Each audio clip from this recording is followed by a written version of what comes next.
Kapuluan is already 9:59 PM mga kabisyo at kasama nyo pa rin po nag-iisang Basta Princess, DJ Rocky Terra. At kasama mo, kabisyo, ang titindig sa mga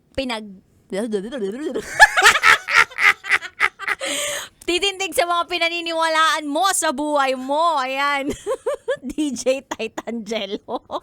Kasi ang dami kasi tindig. Yan. Diba? Tapos pinaniniwalaan. Parang tsaka tapos P, tsaka P. Ayan. Diba? Nalilito yung dila ako eh. Di ko alam kung ano unahin ko eh. Charot lang, may darot naman. Malusot ko lang talaga.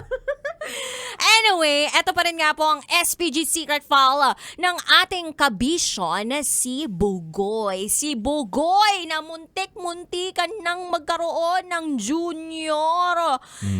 Dahil sa pagkawasak o pagkapunit ng ginamit niyang kapote. Buti na lang walang nabuo. Kung meron man, nagkaroon ng dinuguan. Dinatnan naman. Ang tanong natin sa mga kabisyo natin dyan, paano nga ba maiiwasan ang mga ganitong klaseng pangyayari? O ano ba ang mga epic fail mo na naranasan sa ganitong klaseng sitwasyon? Yung tipong wala naman kayong planong magkaroon ng pamilya. Pero nandun ka na kasi gusto mong ma-experience yung pagiging dora ng partner mo. So, ano yung mga paraan? Ano yung mga rules and regulations? Huwag ka maniniwala dun sa sasabihin ng babae. Na ano? Sa loob, wag sa labas. Ganun. Sinasabi yan ng babae? Oo, sinasabi yun ha. Talaga? Sige na, tuloy mo na sa loob. Huh? Ay, kung sa bagay, yung may nag-share na kaibigan ko, sabi nga, nilock pa siya eh. Huwag ka maniniwala dun. Trap yun, trap. It's a trap yun? It's a trap! Oh. Ganun. So, pag sinabi yun, wag ka maniniwala. Oo, natatawa na nga si Kuya Driver ngayon, no? Nararamdaman ko, ang lakas oh. Tuntua siya, sabi niya, oo nga, ganun yung sinabi sa akin, kaya ngayon, 3 na yung anak ko ha. 3 sa iba't ibang babae. 5 na daw! Pero dude, ito may nagsabi. Ayan. Comment mula kay Brian Mariano. Anong sabi? Expert to eh. Namiss ko pong mag-comment DJ Rocky and DJ Jello. Ang masasabi ko lang sa SPG, dapat kasi bagong kapote ang gamitin para matibay. Baka kasi nag-expire na yung kapote. O baka literal na galing sa wallet mo, kaya kumunat na madaling mapunit.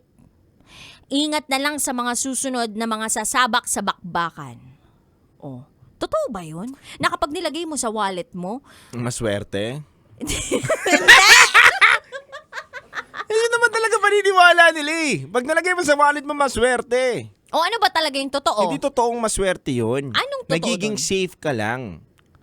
Kasi di ba kung in case of emergency, Wait lang! Talagang yung pa talaga yung excuse in case of emergency at safe ka. Oo dapat bago action may protection. Kailangan gamitin yun. Pero sa akin, depende kasi yan eh. May mga lalaki talaga na hindi gumagamit ng ganyan. Ayaw nila. Bakit? Walang thrill. Di nila nararamdaman yung init daw kapag meron daw kapote. Kahit mag-ultratin ka pa. Hindi ka sa familiar sa mga ganyan. So ano-ano ba yung mga klase ng gano'n? May ultra Nasa ko lang napasama ngayon. Ako lang may alam dito. Kuwawa naman si Titangelo. Ako yung hindi wholesome dito. Hindi, dude, kasi diretso na kami, kaya nga nakabuo. Kala ko susuportahan mo ako eh. Hindi, wala naman ako alam. Aside sa may flavor, yun lang yung alam ko. Meron pa nga glowing the dark eh. Ganun. Uy, glow in the Oo, dark. magandang protection yun ah. Kasi malalaman mo kung suot niya pa rin o hindi eh. O kapag umiilaw, edi alam mong nasuot niya, pero pag hindi, tinanggal. Oh my gosh, my brain. Sabi niya, Oo. Bsh! Totoo yun. Ang galing. Glowing the dark. Kasi nga nakapatay Neon yung color mga yun. ilaw. Oo, may orange, may neon color, ganun, iba-iba. Kasi 'di ba minsan lights off kayo. Depende naman yan sa gusto ninyo eh. Lights on o lights off. Kasi nga kapag nasa gitna na kayo ng bakbakan, nawawala na sa isip ninyo na, may protection pa ba tayo? Eh minsan maloko rin yung guy. 'Di ba? Gusto niya na makabuo pero ikaw ayaw mo naman, tinatanggal niya. Ngayon, ang nangyari, dapat bumili yung babae ng Sarili niya. sarili niya. So, kung alam mo magkikita kayo, dapat meron ka ng dala. Oo, dapat. Tapos Bilang yung glow babae, in the ganun. dark. Glow in the dark para siguradong Dapat. kita mo. Oo, kita mo pag may umiilaw pang neon green, uy, safe pa ako. Kaya measure mo yung yung pagiging safe mo. Uy, may ilaw pa. Ganon. Nakakaloka yung may ilaw. Totoo yun. Alam nila. May Tuntua nga sizes sila. ba yun? Wala, depende yan. Kung hindi pumapasok sa'yo maluwag, ibig sabihin, alam mo na. Wala naman size yun extra small. Pabili po ako yung extra small, nakakaya din, di ba? Di ba? Pabili po ako, sir, yung extra small. Punta ka ng ng mga bilihan, convenience store, di ba? Sir, Parang meron po kayo, sir. Ano yung sir? Yung extra small. Yun lang kasi kasya sa akin eh. Yung nakakaya. Parang na-imagine ko tuloy, bumili ka ng lumpiang Shanghai tapos yung mga minis lang tapos nilagay sa plastic lobo. Oo, di ba? Ang luwag. Di ba? Eh, sabi nga doon nila, one size fits all daw. Oh, di ba? Di ako naniniwala doon. Minsan may nalalaglag eh. Bakit nalalaglag? Wala. Kasi nga hindi kasya. Hindi, nanghina na. One size fits Oo. all. One size lang pala talaga yun. Akala ko talaga may sizes dati. Wala. Walang ganun. Kakaya naman yun, di ba? Bibili mo lagi extra large. Tapos lalagyan mo na lang ng papel yung loob para ma-fit ka doon. Hanggang ng scotch tape yung mo para kumapal. Uy, kasya sa yung extra large. Grabe naman yung scotch tape. parang ang sakit. Ba't di na lang medyas? Wala mararamdaman lalo, no? Wawa. Nakakaloka. Okay, so ngayon napatunayan na natin na kailangan talagang babae nagdadala din ng sarili niyang kapote. Oo. Okay, para sure and secured. Yes. Okay. Next, si Charles Sancho, may sinabi Oy. dito. Prevention is better than cure. Mm. Wag lang yung tipong sa umpisa gentleman, pero kapag naka-jaunties na, boom, running man. Ay. Ano ka? Player sa Temple Run? Ay. Well, wala naman talagang wala namang sigurong matinong lalaking tatakbo sa responsibilidad. Tama. Hindi din natin masabi. Hindi, matino. Ginamit ko yung word na matino. Oo. So, kung lalaki ka lang in general, may possibility na tumakbo ka sa responsibilidad. Diba? Tama.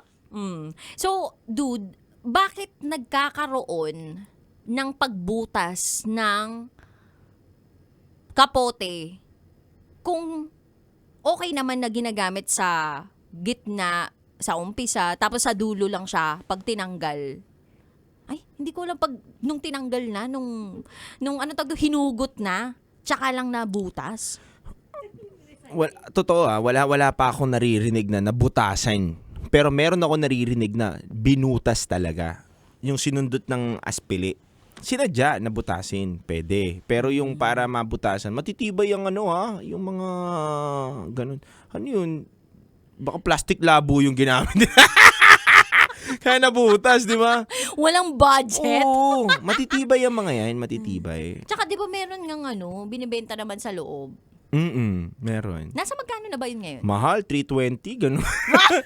Tinutubuan nila yun eh. Ba't kabisado mo? Hindi, nakwento ng friend kong may ganun. Wow! Oo. Sa pulang building? Ay, hindi. Saan? Iba yun sa may Pasig yun sa kanya. Ang dami dun eh. Ganun. Baka medyo social. Hindi naman. Saks lang. Oo, labas Economy. pa. Oo, saktuhan lang din. Parking. Oo, Drive-thru? Pag hinto mo doon, naakat ka ng hagdanan. Ay. Papasok ka muna. Tapos may pinto pa na isa. Oo, unang pinto, lang yun, may mga patungan lang muna ng sapatos, gamit, ganun. Iwanan ng pagkain. Ay, gano'n. Ganun. Yung tipong hindi makakapasok sa isa pang pinto yung Oo, magdi-deliver ng pagkain. Oo. Do doorbell lang. Ting ting. Ganun. Ay. Panood ko sa YouTube eh. Galing talaga ng mga vlogs ngayon, no? Oo, galing. Nag-inform na sila, no? Yun, kasi may tour kasi, virtual tour din, no? Yung iba. Galing, no? Kaya hindi mo alam yun, no? Dati, no? Tapos tatawagan ka, sir, extend pa kayo. Grabe. Ganun. Grabe talaga yan, Titan Jailong. Galing nun, no? Pinapanood ko. Oo, panood mo, no? Iba rin talaga pag napanood mo sa sarili mo, no?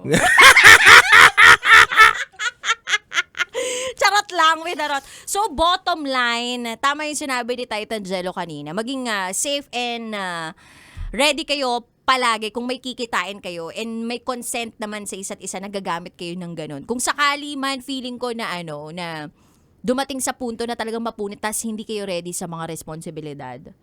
Feeling ko ang dapat nyong gawin, mag-pray na. Hindi, dude, kasi meron ako napanood na movie na tinry niya na tanggalin doon sa down there yung mismong naipasa sa kanya, na itaktak sa kanya. So, tinry niyang parang ibide, parang ginon niya yung, alam mo yun, parang in-spray niya yung bidet doon sa mismong niya para lang sakaling matanggal kung ano man yung nandun. But it turned out, nakabuo pa rin. So, May mga technique yung iba eh. ano? Wala lang, ayoko na. Baka sabihin, ang galing mo naman. Pinapahama ko yun. Yan naman, trabaho lang naman to. Masyado na tayo. Out na out. Kaya nga. Baka mamaya sabihin nila masyado ka expert, no? Bakit? Ilan na ba yung anak mo? Baka sinasabi nila, grabe to si Titan Jello, dami ng anak ka. Wala ka namang anak yun, Bakit? Tama ilan na ba yung naman. anak mo, diba? Tama naman. Oo. Wala pa naman ako experience. Oo nga. Napapanood mo lang lahat sa? Sa YouTube, ganun. YouTube. Oo. Tsaka may naman chat yan? GPT na ngayon, tsaka Gemini, diba? Search mo, what to do if ganito, ganyan. How to protect yourself, ganyan. Where is the nearest red building? Ganun. Oy. Charot with harot.